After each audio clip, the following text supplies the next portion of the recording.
দিয়ে আমাকে ডিভোর্স দেওয়ার কারণ একটাই, সে আমার অনুমতি ছাড়া বিভিন্ন জায়গায় ক্যাসালে দিয়ে মনে করে শুটিং করে, বিভিন্ন ছেলে নাচ গান করে, মদ খায়, বাটে যায়, এটা আমার অনুমতি ছাড়া। ক্যাসালে একটু ক্যাসাল হলে আমি একে সূর্য দেওয়ার জন্য 3 সুযোগ দিয়েছিলাম, কোরআন শরীফ 50 হয়েছিলাম। আচ্ছা, তাও মনে করেন সে একে মানাতে পারেনি। শেষ টাইমে যেহেতু আমার বাবা মৃত্যুর সময় সে থাকলো না, তাই আমার মনে একটা ডাউট এসে গেছে যে আমার বাবা অথবা আমি তো যদি বিছানায় পড়ে থাকি, সে আমার সেবা করবি না। কারণ যে মনে করেন ঠিক একই রকম রিয়া নুসরাত 2 ধনী এসেছে, আমি বুঝতে পেরেছি এখন তারা তাদের কেরিয়ার গড়ার জন্য তারা আমার কাছে এসেছিল, এটা আমার বোঝা হয়ে গেছে। একদিন আসে আমার চোখ কান খুলে দেওয়ার কারণে আমি তাদের সাথে আর থাকবো না। আচ্ছা, আপনি বলছেন একটু ভাই একটা ব্যাপার, সেটা হচ্ছে রিয়ামণি যেহেতু ড্রাগ অ্যাডিক্ট, সেই জায়গা থেকে তাকেও তো অনেক নিরাময় কেন্দ্র আছে, সেখানেও তো আপনি চিকিৎসা করতে পারতেন আপনার স্বামী হিসেবে। না, সে মদ খায়, ওকে ড্রাগ আসতো না, সে তো মদ খাওয়াতে আমার কাছে ফিরেছি, আমি জানি কোন ফিরেছি কি মাদের সাথে লুকে থাকে, সে মদ খায়, দায়িত্ব ছিল পারে, কিন্তু পর পুরুষের সাথে নাচ গান করা সে ছাড়ে না, এর থেকে ছাড়াতে পারিনি। আচ্ছা আলম ভাই, রিয়ার কাছে প্রশ্ন করেছিলাম যে আপনি হাসপাতালে কেন গেলেন না, সে বলতেছে আমি হাসপাতালে যাওয়ার পর ওখানে একটা মহিলা আছে, সে সবাই বলতেছে হিরো আলমের বউ। এখন আমি ওখানে যাওয়ার পরে সবাই কানাকানি করতেছে যে হিরো আলমের বউ তো আছে, তাহলে সে কিনা, সেই কথার পরিপ্রেক্ষিতে সে নাকি ওইখান থেকে চলে আসছে, আর যায় নাই। আসলে এরকম কোনো ঘটনা মানে আপনার সাথে নাকি শেয়ার করছে, আপনি তাকে বলছেন যে অন্যের কথায় কান দেওয়ার দরকার নেই। হ্যাঁ, ওই কথা আমি বলছি, তুমি অন্য কথা কান দেয় দিয়ামণি। আমি যেহেতু হিরো আলম, আমার সাথে বিভিন্ন মেয়ে টিকটক ভিডিও বানাতে, বিভিন্ন মেয়ে আমার সাথে শুটিং করে বানাতে পারে। যে কোনো মেয়ে তুমি সন্দেহ করে, ওই মেয়েরা তুমি সন্দেহ করে ফেসবুকেতে ছবি ছাড়লো যে হিরো আলমের 4র্থ নম্বর বউ। বউ শব্দটা কে দিল? রিয়ামণি ওই মেয়ের কিন্তু সাইনবোর্ডটা লাগিয়ে দিল যে রিয়ামণি হলে আলমের 4র্থ বউ। তাহলে যে কোনো লোক গেলে তেমন রিয়ামণি সব মেয়ে ফোন দিয়ে শব্দ সেটা গালাগালি করছে যে তাহলে কত তুমি তো আমাকে বউ বানিয়ে দিতে হবে, আমি আবার বউ। বউটা বানালো কেউ? তুমি উনি তো বলে দিতে পার, তুমি বলতে পারবে না মানুষের ভিতরে। তাই সুযোগটা ওই করেছে যে সব কথার একটা থাকে ওই বউ দাবি কথা, বউ দাবি করে সে মানুষের কথা কান দেয়, আমি বলেই দিচ্ছি, মানুষের কথা কান দেওয়ার দরকার নেই। ঠিক আছে, আমি তো ঠিক আছে, তুমি বলছো আমি লিগেল বউ, তুমি তো ওই জায়গায় বসতে 24 ঘন্টা আমার বাপের কাছে, তুমি থাকলে না কেন? তাহলে আমার 2 নম্বর বউ তো ওটা থাকে না, তোমার কথাই হলো। আচ্ছা, আলম ভাইয়ের কাছে একটা প্রশ্ন। আচ্ছা হ্যাঁ, বলেন। 3টা মহিলার হিরো আলমের জীবনে আসলে এটা কি 3টাই ছলনা করতেছে হিরো আলমের সঙ্গে, এটা কি হিরো আলমের দুর্বলতা নাকি আবেগের কারণটা?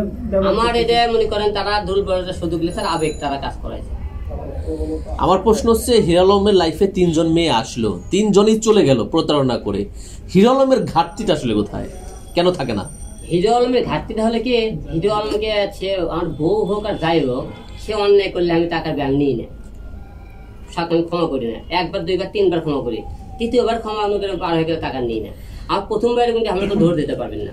সে বলছে বাসা আলাদা করে দিতে, সে মনে করে ওই বাসা আসবে না। আমরা বাসা করার পরে সে মনে করেন অন্য জায়গাতে নিজে ইচ্ছে সে বিয়ে করছে, এই জায়গাতে আমি কি করাবো? আচ্ছা আলম ভাই আপনি অনেকে বলতেছে এখন দেশের পরিস্থিতি ভিন্ন, এখন কাজকর্ম নাই, হিরো আলম রিয়ামণি নতুন করে ভাইরাল করতে চায়, এরকম গুজব রড়াচ্ছে, আবার তারা মিলিত হয়ে যাবে। আসলে এটা ঠিক কিনা, এটা কি বলবে? আসলে মানুষ অনেকে অনেক রকম কথা বলতেই পারে।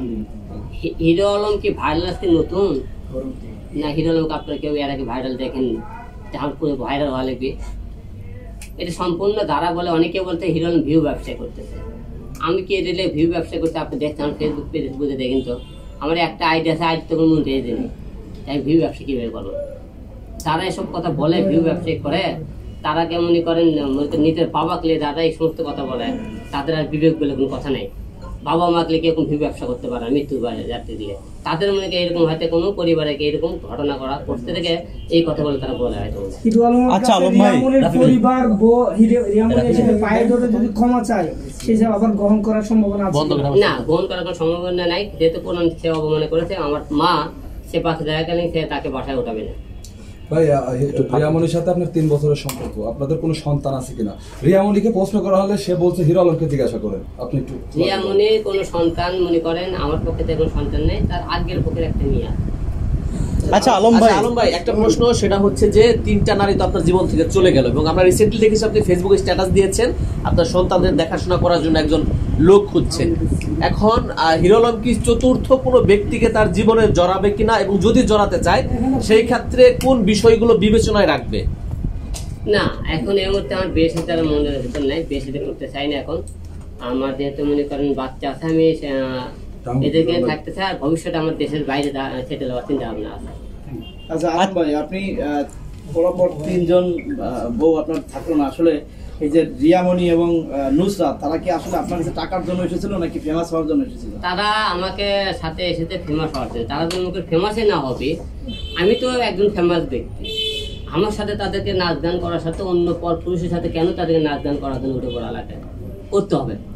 আমি থাকে বাদ দিয়ে অন্য অন্য পুরুষের সাথে তাদের কেন নাচ গান করতে হবে? তাহলে অবশ্যই তাদের মূল টার্গেটটা ছিল তারাই অন্য অন্য বড় একজন নায়িকা হিসেবে ভাইরাল হওয়ার জন্য এদের মূল টার্গেট ছিল।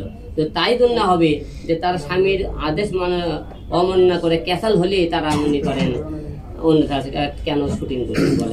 আচ্ছা আলম ভাই, আপনি বলছিলেন যে আপনার জীবনে যে 2 নারী এসেছিল নুসরাত এবং রিয়ামণি, তারা ভাইরাল হতে আপনাকে বিয়ে করেছিল, আপনি কেন তাদের বিয়ে করেছিলেন? আপনি কি তাদের প্রেমে পড়েছিলেন নাকি? আসলে জন্ম হতে বিয়ে এলে উপরালার কখন কার সাথে হয় বলা যায় না। আপনি কি সত্যিই তাদের ভালোবেসেছিলেন? ভালো না বাসলে আমি বিয়ে না করলে আমি কিন্তু একটাকেও ছেড়ে দিইনি, তারাই কিন্তু ছেড়ে গেছে। কি কারণে? তাদের ভুলগুলোকে সেটা আমি তুলে ধরছি। তারপরেও কিন্তু তাকে নুসরাতকে কিন্তু অনেক ফেরানোর চেষ্টা করেছি। ছেলের সাথে কাজ করছে, যার সাথে সে কাজ বন্ধ করে দিয়েছে, যার সাথে তাকে আমি হুমকি দিয়েছি এই কাজ করবে না সাথে। কিন্তু আমি যখন দেখলে কাজ চতুর্দিকে বন্ধ করে দিয়েছিলাম নুসরাতের, সকল নুসরাত বাধ্য হয়ে কিন্তু ডিভোর্স করতে। আমি কিন্তু কাজ করবি, ডিভোর্স না দেবেন কাজ করতে পারবি না, বাধ্য ডিভোর্স কাজ করতে। নুসরাত গঙ্গ বললো কি, নুসরাত বলে যাবে চরিত্র আমার কাছে চরিত্র, তোরা কোনো বেডে হিরো আলম ধরছিলে, কোনো রুমের মধ্যে মেয়ে সহকে ধরতে পারছিলে, কোনো জায়গায় মনে করেন কোন রেস্টুরেন্টে ধরতে পারছে, তারপরে আমার কোনো আলমক মেয়ে সকালে আমি ধরতে পাই, দেখেন তার সাথে আমি কিভাবে সংসার করবো, অর্থাৎ কোনোদিন ধরতে পারিনি কোনো জায়গায়। তাই আচ্ছা একটা কথা বলি, হিরো আলম ভাই, আপনি বলছেন যে আপনি দেশের বাইরে সেটেল হবেন। এর আগে আপনি বলেছিলেন যে আপনি দুবাই গিয়েছিলেন, বারের মধ্যে আপনাকে দেখেছে, কিন্তু আপনি কোন দুবাই বা বিদেশি নারীর প্রেমে বা আকর্ষণ বাড়ার কারণটা কি? এরকম কিছু? দুবাই তো আমি কোনো যার সাথে প্রেমে পড়িনি ভাই। দুবাইয়ের বারে গিয়ে নাকি আপনি নাচেছেন, এটা রিয়ামণি বলছে। দুবাই বারের বিষয়টা হয়েছে কি, আমি যখন দুবাই প্রথমে যাই, আপনি সবাই জানেন, একটা মোবাইল শোরুম উদ্বোধন করে প্রতিটা লোকে ধরেন আপনি যদি কক্সবাজার যান, কক্সবাজার যাওয়ার পরে সমুদ্র সৈকত শব্দ দিয়ে দেখার চেষ্টা করবে। আমি ওখানে যাওয়ার পরে আমাদের বাংলাদেশের অনেক মেয়েরা বিভিন্ন বারে ওখানে ডান্স করে, আমি জানি, তাদের সাথে কথাবার্তা। এবং আমি ওখানে বললাম যে এই এলাকার বার এবং বিভিন্ন যে জায়গাগুলো আছে এগুলো কিরকম একটু দেখতে চাই। আমি বারে গেছি ঠিকই, আমি তো বাইরে মদও খাইনি, কোনো মেয়েকে নিয়ে নাচ গানও করিনি, আপনি দেখেন প্রমাণ দেখাই না আপনারা। আমি বাইরে বসে মেয়েরা নাচ গান করতেছে, বসে থেকে দেখতেছে। আপনি আমাকে দেখতে পারেন যে একদমই মদ খাইছে কি, অথবা মানে ওই মেয়ে আমি বারে মধ্যে ডান্স করছে, আপনি ফুটেজে দেখেন তো। আচ্ছা আলম ভাই, ভবিষ্যতে বিয়ে করতে হলে কেমন মেয়ে খুঁজবেন এবং কি কি গুণ থাকতে হবে? বিয়ের সাথে কোনো চিন্তা ভাবনা নেই, গুণ হচ্ছে আপনি বলতে চাইছেন।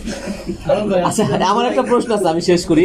যেমন নুসরাত যখন আপনার জীবন থেকে চলে গেল বা যাওয়ার অবস্থা, তখন আপনি বলছিলেন যাদের সাথে কাজ করে তাদেরকেও আপনি যেন কাজ না করে, যাদের সাথে কাজ করে তাদেরকেও থামানোর চেষ্টা করছেন, নুসরাতকে নিয়ে যেন কাজ না করে।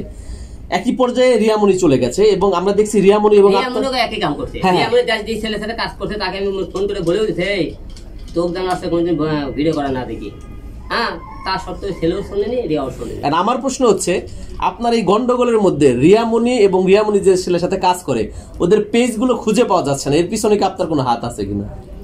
রিয়ামণি এবং ওই ছেলে যে কাজটা করেছে, মনিকে 12% লোক তাদের উপর আক্ষেপ, তোর বা হিরো আলমের বাবা হসপিটাল, তোরা এই টাইমে ঘন্টার পরে ঘন্টা কি হিসেবে তোরা ভিডিওগুলো ছাড়িস, কি হিসেবে তোরা এই নাচ গানগুলো করলি, এটা আমার উড়িয়ে দিতে হবে না। বাংলাদেশে অনেক ভালো ছেলে পেলে আছে যারা মনে করে সাইবারে কাজ করে উড়িয়ে দিবে, তাদের ব্যবহারের উপর মানুষ উড়িয়ে দিবে, আমার উড়িয়ে দিতে হবে না। আপনি বলছেন আপনার ফ্যানরা উড়িয়ে দিয়েছে? দিতেই পারে, তারা আপনি খারাপ ব্যবহার করে, তাকে ব্যবহার আচরণ খারাপ দিতেই পারে, এখন আপনি আমাকে দায়ী করতে পারেন। আর করেন না।